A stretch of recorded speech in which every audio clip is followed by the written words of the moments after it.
This is Portside Perspectives, exploring the yacht economy. Hello, everyone, and welcome back to Portside Perspectives. Today, I'm here with John DeGoede. Can you pronounce your last name so I don't butcher it?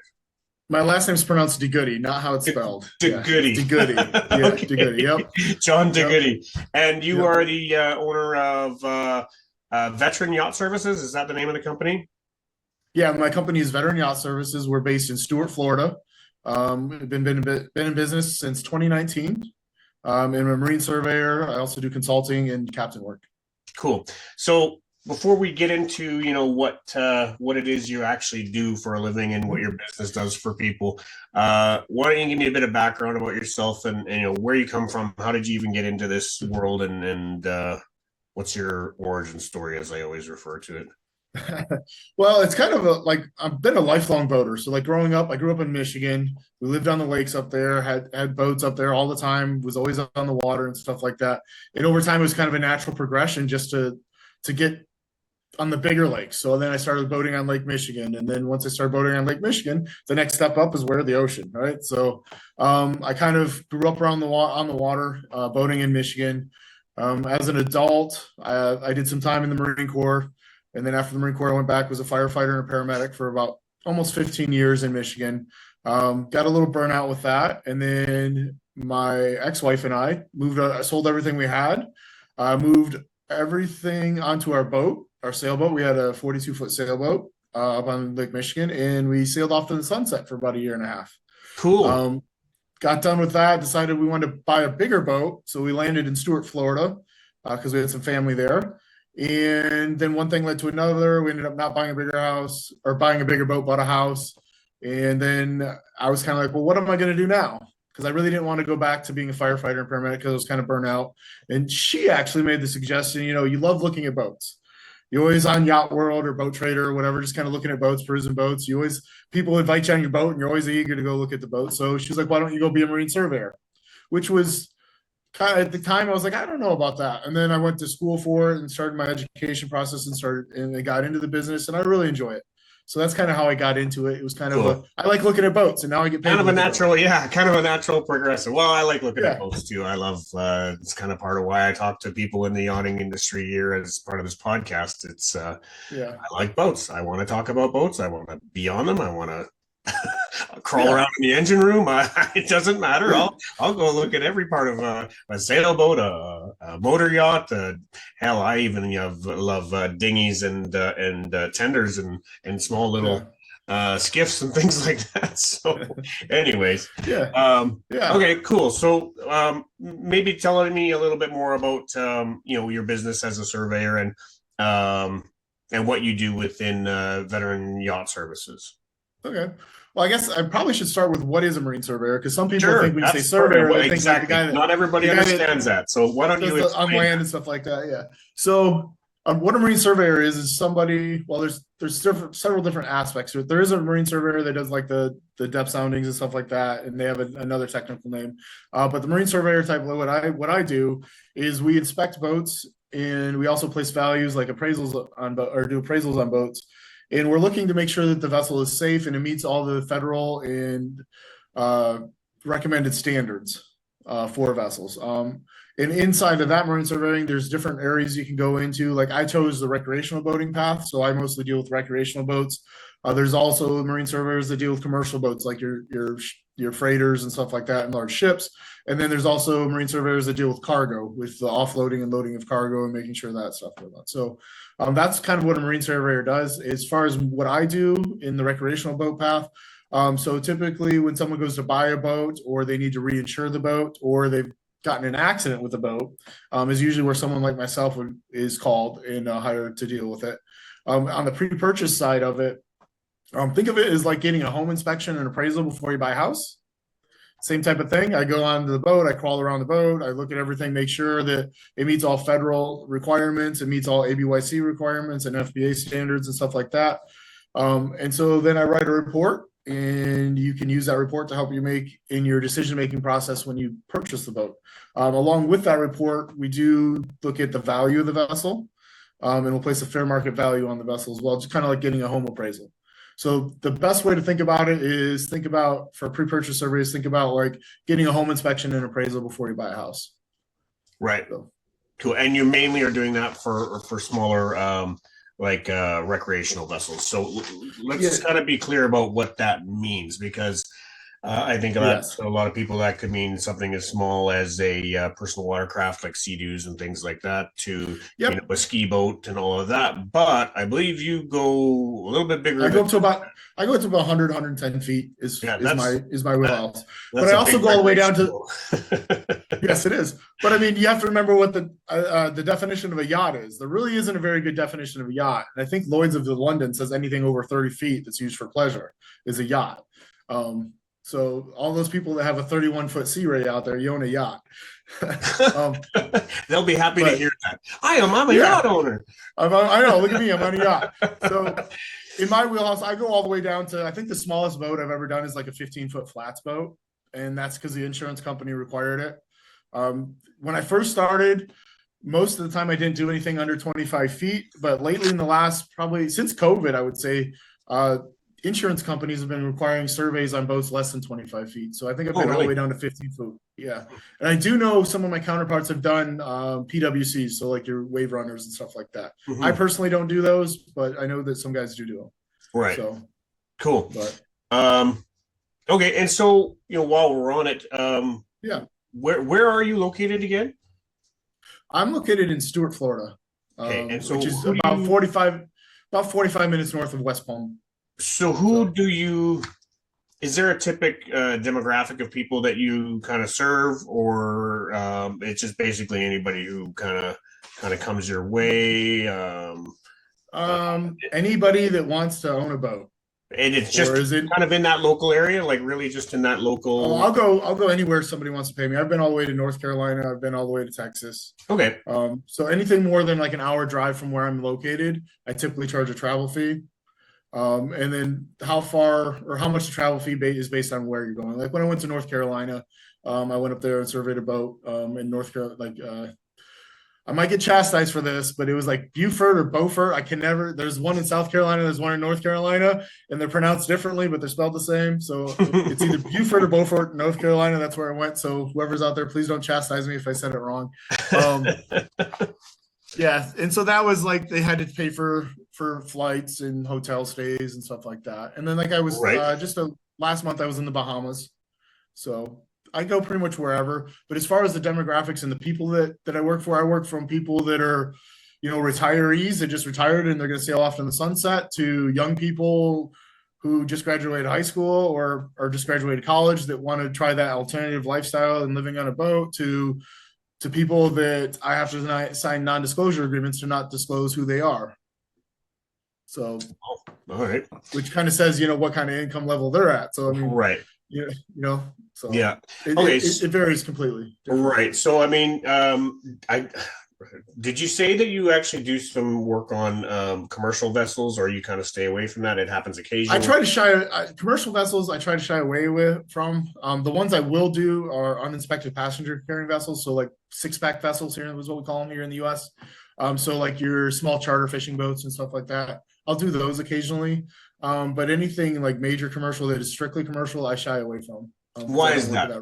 What's the purpose of shying away from that? Is it just your training?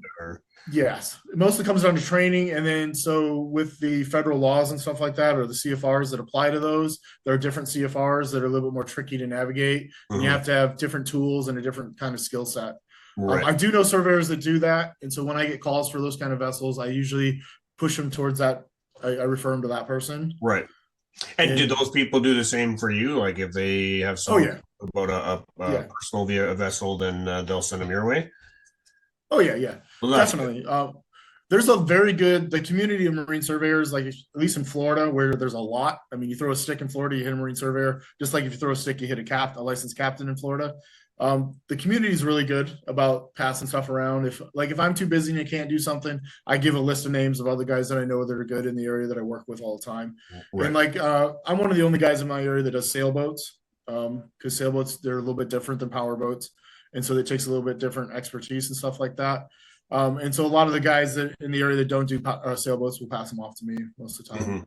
So that's So kind of most of the one of my work you're doing, limitations. is it all dry dock, or are you doing it in the water? Is it a bit of both? Well, so for like most of the time, you have to do a haul out. So if the boat's in the water, we're going to pull it out of the water so I can look, because otherwise I can't look at the bottom. And most insurance companies, lenders, most people want you to look at the bottom because that's where there's going to be some major issues that can pop up, like blisters and stuff like that. So we do both. So typically, I'll give you an example. On Monday, I'm doing a Catalina 42 sailboat. We're starting in the water because the boat's currently in the water. I'm going to do everything I can do in the water, and then we're going to pull the boat out of the water with what's called a short haul, where we haul it out and hang it in the slings for an hour, and I'll inspect the bottom, and then we'll put it back in, and then we'll do the limited trial run afterwards. So we'll Right. put it through its pace. Well, So that's how it kind of typically goes. If the boat's out of the water when I get there, then I'll obviously do that part, and then we go in the water. So okay, cool. Well, just so my background, I think I had mentioned this to you before we got on this call. I used to be a commercial diver, and yep. Do you ever utilize divers, or I'm sure there's surveyors out there, or even divers that are surveyors? Is that something that gets utilized a lot, or not so much? It is. I don't utilize it very much because the times I've done it, they just video the bottom, and then we can look at the bottom, look at the video and stuff like that. But when it comes to like fiberglass boats, which is mostly what I deal with, because that's the majority of the market is fiberglass, you can't do any percussion testing where you kind of tap it out with a hammer to look for voids and stuff. Like you can't do that when you're underwater, when the boat's in the water. It has to come out of the water for that. And so, and then you can't look at certain things the way you need to with it in the water. So usually the video and the stuff like that with the divers inspecting it for it, you're just looking for obvious damage. Yeah, kind of subpar, not as good as an inspection. And I can understand not that. As good. Being someone who used to be in that world, I never did any surveying per se. I think I videoed the bottom of 2 vessels in my entire career. I know it sometimes gets done in larger vessels just because it's such a pain to haul them because it's so large. And that makes sense. The cost to get him out of the water and compared to throwing a diver in the water. But I can tell you, when you're underwater, generally looking through a mask, you're looking through a window that's like this big, and it's a lot harder to kind of have a bigger scan. It's darker, it's harder to see further, and I can understand why. If it can be dry, it's better, obviously. But I also understand the cost of taking larger vessels out of the water and putting them into a dry dock or into a lift compared to the price of a diver to go in the water. I understand those things, but that's interesting that you brought up the whole fiberglass thing, and I guess it makes sense, right? You're having to do certain tests that you just can't do under the water. Correct. Yeah, and so like one of the biggest problems you can see below the waterline on boats is blisters typically, where water gets in there and starts to eat away at the fiberglass. It's not like wood rot, like rot with wood. It's different. It's a chemical process, but that can be a major issue because as time goes on, it gets worse and worse and worse. And with a diver, I don't think you'll be able to see those. And then also delamination areas where there's separation in the laminate layers of the fiberglass. You're not going to be able to use a percussion hammer to test it to find those layers with a diver. So it has to come out of the water for that. So, and then like with your, like a lot of drive shafts and stuff like that for your power boats and even sailboats, they'll have a cutlass bearing. I'm not sure if you're familiar with the cutlass bearing. I am. We can't really test those to see if there's any play in those with it in the water. So, because you can't put the force on it that's needed to move the shaft and stuff like that. So I always recommend it come out of the water, and it's a last resort to just use a diver. And then in my written report, there's going to be all kinds of verbiage to limit my liability as a surveyor because we're using that diver instead of pulling it out. Yeah. Cool. It's interesting. Just the different knowledge bases of different people, and it's kind of why I do this podcast, talking about everybody and how they're connected to the yacht economy and how many jobs that this economy actually creates across the board, right? From the build of a vessel to the end of its life, the amount of jobs and income it creates for so many different people. I mean, like yourself, right? So we were kind of touching on it before about how you have like word of mouth, you share with other surveyors, kind of share business. If it's not your thing, you'll hand it to somebody else and they'll hand you other things back. While we're on it, how do you typically find your clients and customers? It's a lot of, we kind of chatted about it before we started recording about the intimacy of this yacht economy, as I keep calling it. And it just seems to be a recurring theme everywhere I go and everybody I talking to. It's a very personal industry, whether it's the sale of the vessel to a charter to all of it. Everybody seems to agree that, it's a hard thing to market yourself because so many of the things that happen within this economy are very, very personal relationships. So can you maybe talk about that? Yeah, I 100% agree on that. I use advertising a little bit in my website and stuff like that. But I would say 50% of my clients come from word of mouth. And then the other 50% come from like doing internet searches and stuff like that. But the 50% of the ones that 50% come from word of mouth, and they come from, somebody has a friend that used me, somebody has a broker, or the broker recommended me, or someone. It's crazy how just the word of mouth and the network comes from that, and it is very much based on personal relationships. Because I can tell you that the people in the industry that I have a better personal relationship with, I get much more clients from them than the ones that I don't have such a good personal relationship with. So it's a very personal business. So definitely word of mouth is 50% of my business, at least minimum. 50% or even more, eh? Correct. Yeah, I would say I would guess 50 to 65, somewhere in there. Yeah. So, and then the rest of it, you mentioned just Google searches and that sort of thing. So you pay for Google AdWords to kind of rank a little bit higher on Google search. And then I pay Google Ads, and then I also keep an eye on the SEO rating and SEO ranking of my website and stuff like that. So every now and then it's got to have tweaks and stuff like that. Yeah. And so that's how I do the online stuff. Like I have a Google business page, and so like if you go on Google Maps and search marine surveyors in Stuart, Florida, I pop up. Yeah. And then also like some of one of my accrediting agencies, they actually you can find a surveyor there. If you go to the marinesurvey.org, which is the Society of Accredited Marine Surveyors website, they have a find a surveyor button, and you can just search the city and the state and pop up there. So okay, cool. Are you connected with any marinas or brokerages specifically that they constantly are just like giving you regular, or that like they know if someone needs a survey done, they just call John? Not 100%, because the problem is as a surveyor, you're supposed to be the unbiased third party. Okay, so you really can't really have a really close-knit relationship with marinas or brokers because you're supposed to be this unbiased third party. So when it comes to like a sale of a boat, so like a pre-purchase survey inspection, you're gonna have. There's actually a lot of people think it's the buyer and the seller that's in the deal, right? Well, it's actually three parties. There's the buyer, the seller, and the boat. And so my job as a marine surveyor is to represent the boat in that process, in that deal.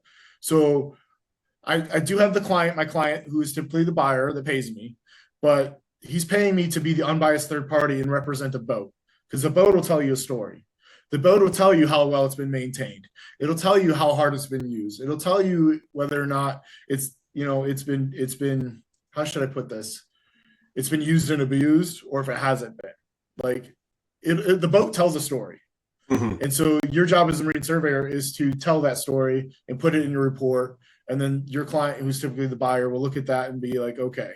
So usually there's three parties in there. And so having a very close relationship with a broker or a marina, you might get in the gray area of showing some bias.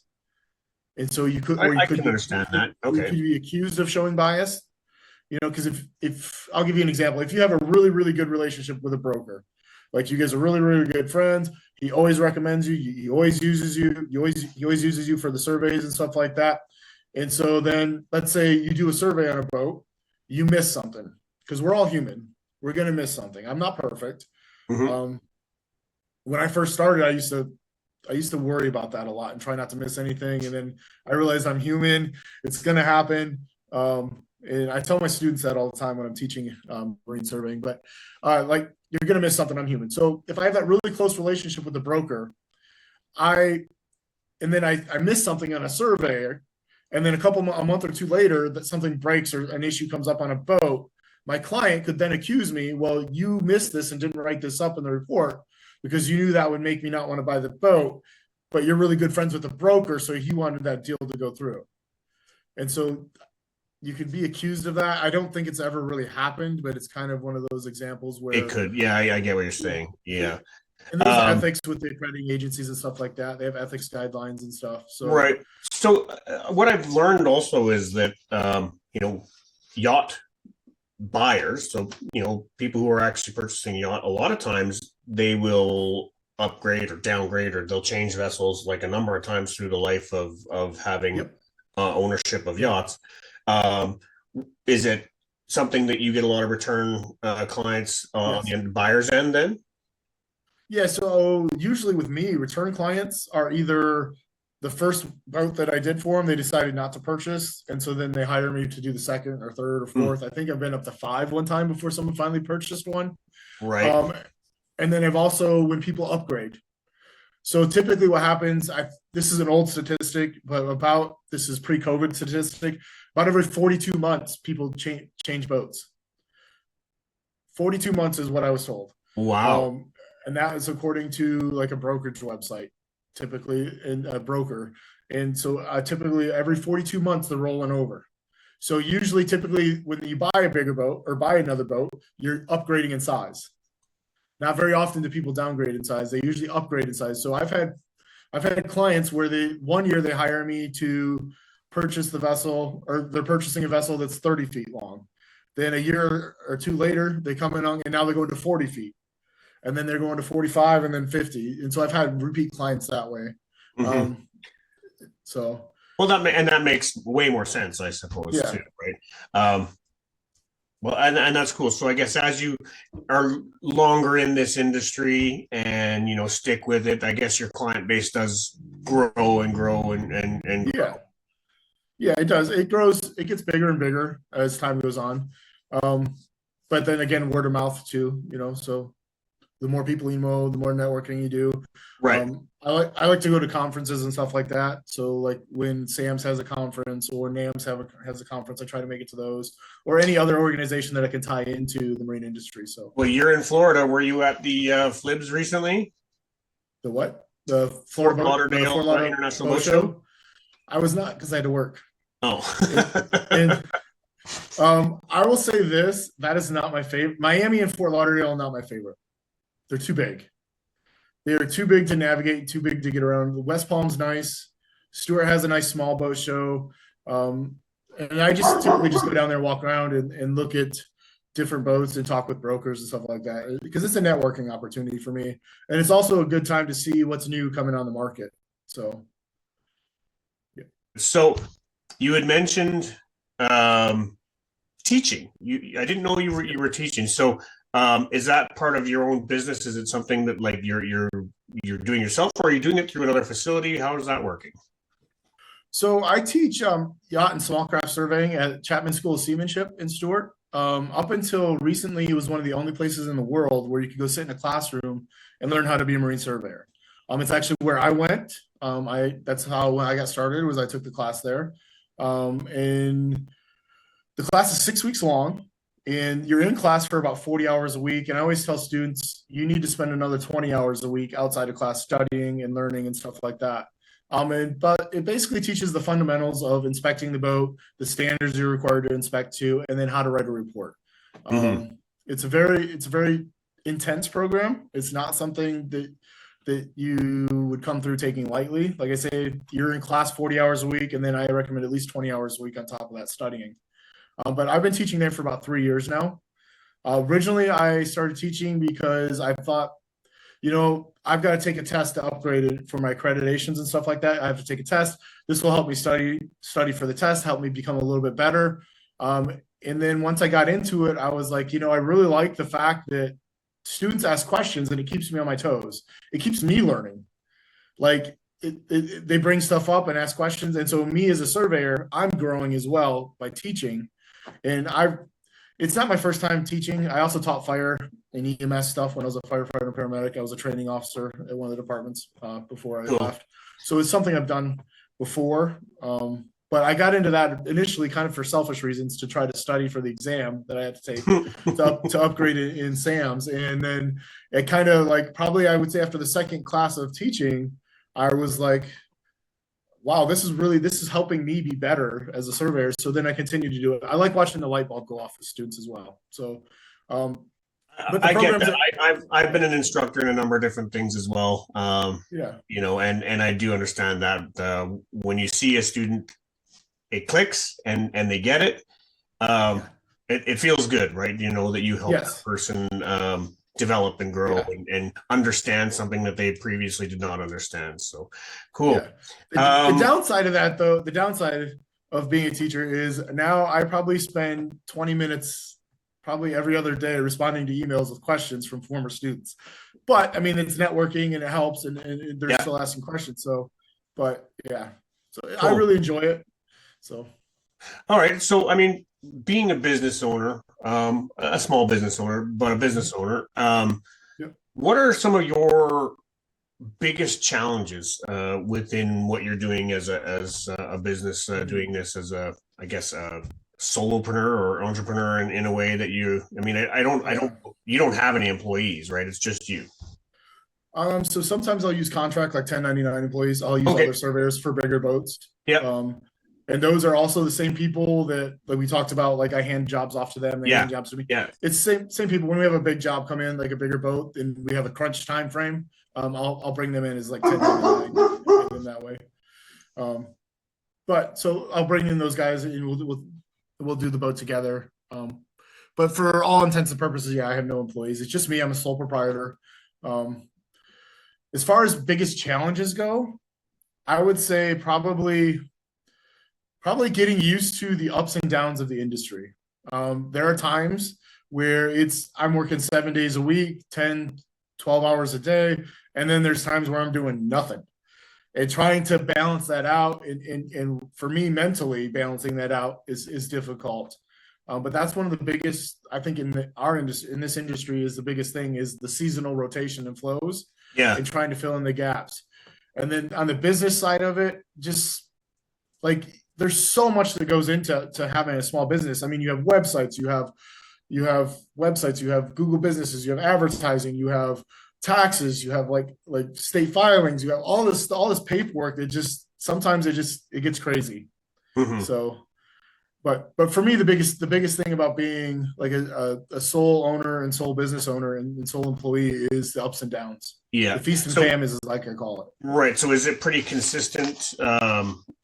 Seasonal, I guess we call it, like ups and downs. Like you have certain times of the year where there's regularly not a lot of work for you at that time of year, or is it just it's just all over the place?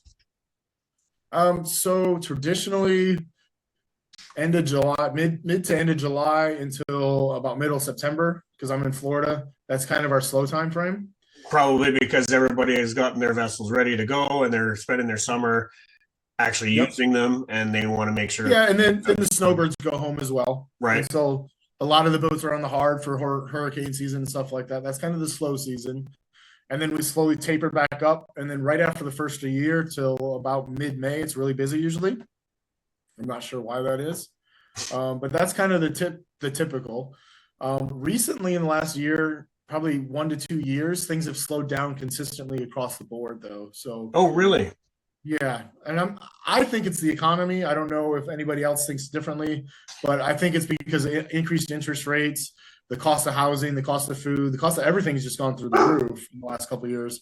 And so boating, if you didn't know it, if you don't have disposable income, you're not going to go boating. Like all of the boating stuff is disposable income. And so I think people have less of that now, and I think that's part of the reason. And then I don't know.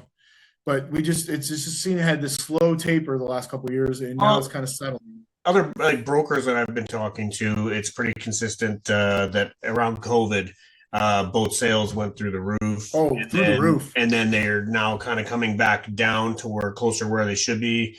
Maybe a bit of a dip, but it's kind of getting back to where it should be right now? Is that maybe tying into it potentially? It could be, because the COVID boom lasted for probably 3 years. So me saying it's slowing down, it could be my personal problem, like me saying, oh, because I got so used to the COVID boom. I know COVID, it was crazy. I think the average boat price from 2019 to 2021 went up 48% or something like that. The average sold boat price in the United States went up 48% in that time frame, which is insane. And that's part of what you're doing. You're offering a reasonable assessment of the value of these vessels. Correct. So, I mean, how did that start playing into what you're doing? So as far as like placing a value on a vessel and stuff like that. So like at that time, things are getting more and more expensive, and you're saying, well, typically I would say it's worth this, but the market value as things are climbing around me, all around me, you're likely going to have to pay this much for it. 2019 and 2021, I would question the values on boats. Because we use a lot of data, like market data and stuff like that. When I do it, I get access. I pay for access to Sold Boats, which is kind of the back end of some brokerage websites. And so we can see kind of like MLS listings for homes. We can see what the boats are actually selling for, what they're listed for, what they sold for. So I can see that, and I use that to help guide me. And then also what's currently listed for sale. But during the COVID time, like 2019, 2020, like throw it all out the window. It was just like 1 week I'd do a boat, and then I'd come up with one price for the boat, one value on the boat. And then a week later, because several of those boats sold again in that time frame, I'd do the same boat, or a month later, I'd do the same boat, and it's completely different. And it's more because the market just went up. I mean, people are digging stuff out of the weeds and selling it for buku bucks. It was crazy. So that was a crazy time. And it definitely, prices are coming back down and settling out. And I think that's probably, it's probably doing a market correction right now as far as values goes. So we're not going crazy like we were. Yeah.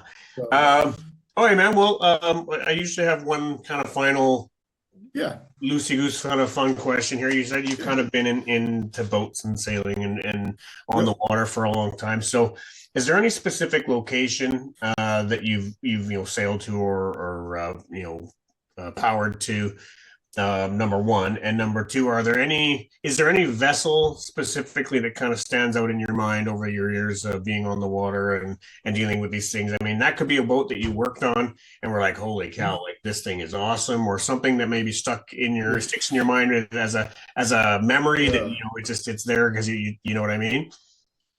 Oh man, I would say one of my favorite places for boating and stuff like that. So you got to look at either the Bahamas or Northern Lake Michigan, which is a very big difference. There's a big difference. It's a big difference. But like, I have very fond memories of Northern Lake Michigan, and some of the islands and stuff like that are up there that you can go to. Where the only way to get to it is by boat. And a lot of people don't realize this. The water in the Great Lakes is crystal clear most of the time, thanks to the zebra mussel, which is an invasive species. As far as they seem to have fixed a few things there. They were a problem until they weren't a problem, and now everybody's kind of happy about it. But anyways. Right. Yeah. So like, as far as boats go, like standout boats that just stop there, that is a very vague question. Like, I can't nail it. I know. That's why I ask it. And there is a brand that I say friends don't let friends buy, but I don't want to cause any problems with that, so I'm not going to finish that line. Oh, okay. I don't want you to crucify yourself. So there's a brand out there that's a pretty bigger. They make bigger boats, and there's a saying: "Friends don't let friends buy." They look beautiful, but mechanically and functionally, if you leave the dock, they're not that great. Right. But is there one that nothing kind of that even throughout your time on the water, one that you were sailing on or were part of or lived on or anything like that just kind of holds a place in your heart or memories or anything like that?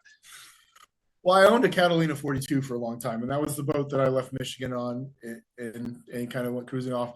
That, I'll be honest, I was not a fan of Catalina before I bought that boat. I kind of bought the boat because it had the things that me and my ex-wife wanted in a boat, and it was available, and that's what we purchased. But it grew on me over time. There were certain things where I could design features on it that I didn't fully appreciate till after owning it and sailing it. So they did. I think it was Jerry Butler that designed that boat. They did a very good job. They could have done better in a few areas, in my opinion, but they did a very good job with that boat, either the Mark I and the Mark II. But like, to give you an example, on the coamings for the cockpit, there's a weird angle on the coamings, and it was like, why is this, like, it's not a good place to sit, like, it's just a weird angle. Well, when the boat settled at about 10 to 15 degrees of heel, that was a perfect spot to sit. So just little stuff like sitting at the dock, I was like, what is this? Why is this, like, it would be better if they did this. And then when we're under sail, it was perfect. So that's one of the things where it was like that was a really good idea. Yeah. So, cool, man. Well, it's been awesome talking to you, getting a different point of view and perspective from someone in a position of work that you do. And is there any specific place you want people to go to find you? A website, social media? Yeah, they can go to my website, which is veteranyachtservices.com. On there's a contact page. There's also some articles about safety equipment and marine surveying and stuff like that they can read. I imagine they can find your socials through that as well. Yes, there should be like the little Facebook, Instagram. I have Facebook, Instagram, and LinkedIn for my business. So awesome. They can find me that way. But the easiest way to contact me is hit the contact button and go to that page and submit one. And I'm usually within 24 hours, I'll get back to it. Great. John, once again, it was awesome talking with you. Thank you very much for spending some time with me here today. And I hope all the best to you. And hopefully this helps people find you and you drum up a little bit more business to fill those downtimes in your year. Yeah. Thanks for having me today. It was fun. I enjoyed it. If you have any questions or anything or any follow-up, just let me know. All right, man. Well, enjoy the rest of your day, and maybe we'll talk again another time. All right, sounds great. All right, take care.